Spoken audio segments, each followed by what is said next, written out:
Hey everybody, Political Brown Kid back again.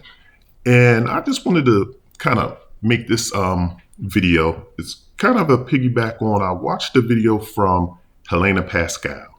I think Helena Pascal, if anyone is unfamiliar with her, definitely go check her channel out. She's a sister who makes relationship content videos. She probably makes other type of videos as well, but I guess what's popping up in my algorithm is the relationship content videos.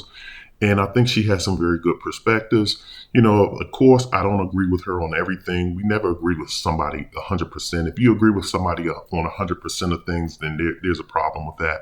So I'm not saying I agree with her on everything. I do have differing opinions on different things that she discusses. But for the most part, I think that she has a very decent channel. It's a very civil channel. Um, so I definitely would recommend you checking her out. Her name is Helena, Helena, Pascal, Paschal, I do believe. She just recently did a video and it was called, why nice guys are unattractive. And she was just kind of basically giving some advice on not being, why women kind of, get turned off by nice guys. And I agree with her on what she was saying. I agree with her perspective, but I'm going to provide just a little bit of different opinion on, not necessarily a rebuttal. Yeah, I guess it could be a rebuttal, but I guess I want to just throw some things out there, and hopefully Helena's listening, and maybe she can provide some insight to it as well. But in her video, she was basically saying, and I think she's 100% correct, that, nice guys, usually us college dudes, and she was kind of looking at it too from a perspective like how Kevin Samuels basically says that women don't prioritize, marriage in college. She was basically saying that men don't prioritize understanding women when they're in school. They're focused on, being a professional. They're focused on their profession and their academics. And she's like, but the hood dudes, they've always just been studying women. Just been studying women. And that may or may not be true. Don't know, but I think it is a very interesting perspective to have.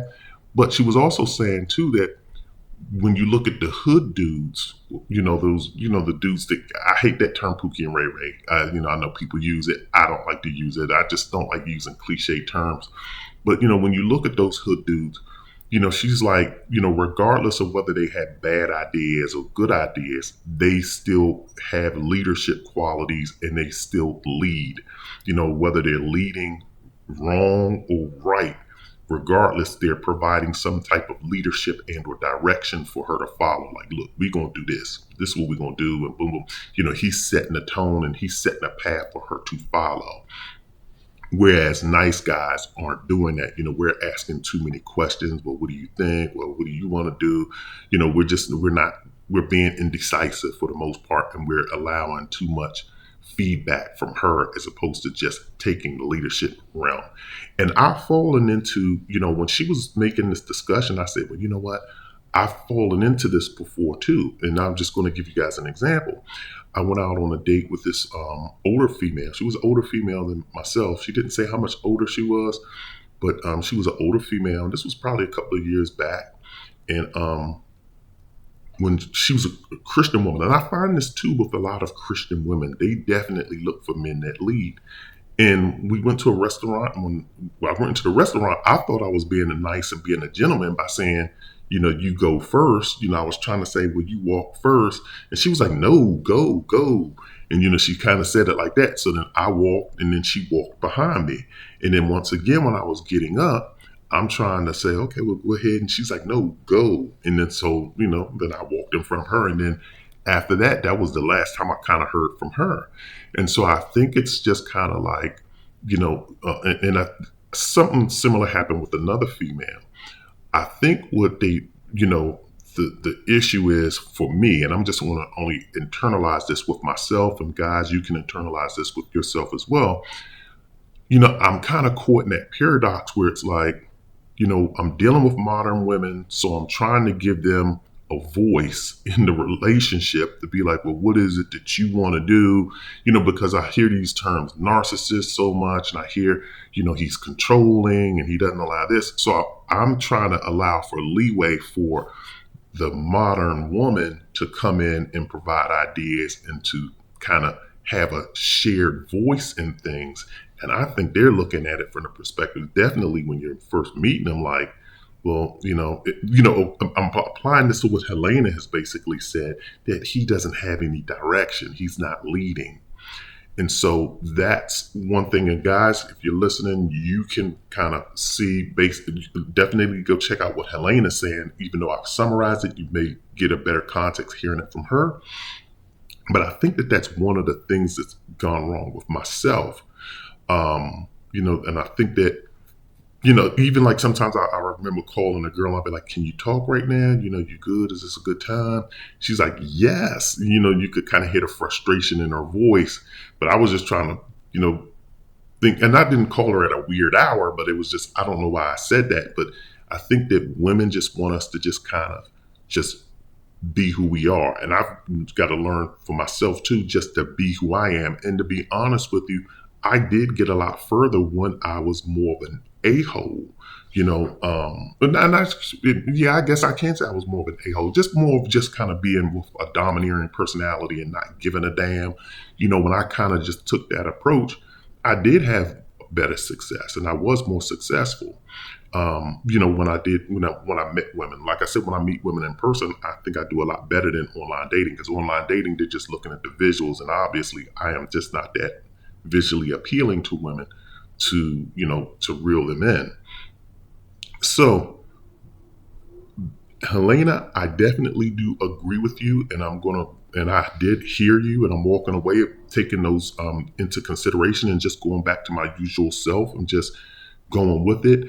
I think also too that I got caught into a pattern of, I know that I'm not like the top tier guy in looks. I know that I'm probably just average in looks.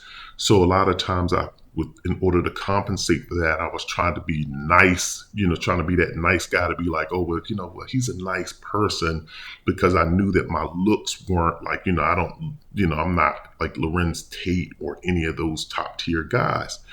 So it was just kind of like, okay, well, maybe let me back off and have a more calmer disposition. So maybe that would be more appealing. And it hasn't worked out for me. So maybe I just need to go back to just kind of being who I am, and just wherever the chips fall, they fall. The only drawback that I'll say with Helena's comments are this.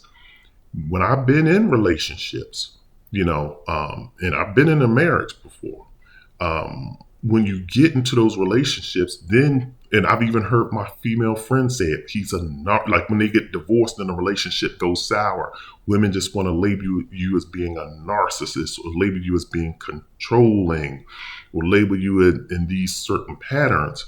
And you're noticing it too. And I can only really speak from my interaction with sisters, because I don't date anyone outside yet. I have not dated anyone outside of my race and culture. But I will say that a lot of times when you do that, you get resistance. It becomes this pull and this tug. Like when you do try to set those leadership, roles, you get this pull and this tug from women. And then that's when they go and they say, well, I want peace in my relationship, so I'm going to go and be with a non-black male because I can have peace. And then when they get with those other men, those other men aren't shown, they're not doing what Helena is saying. They're not being, controlling and establishing. Well, I shouldn't say controlling.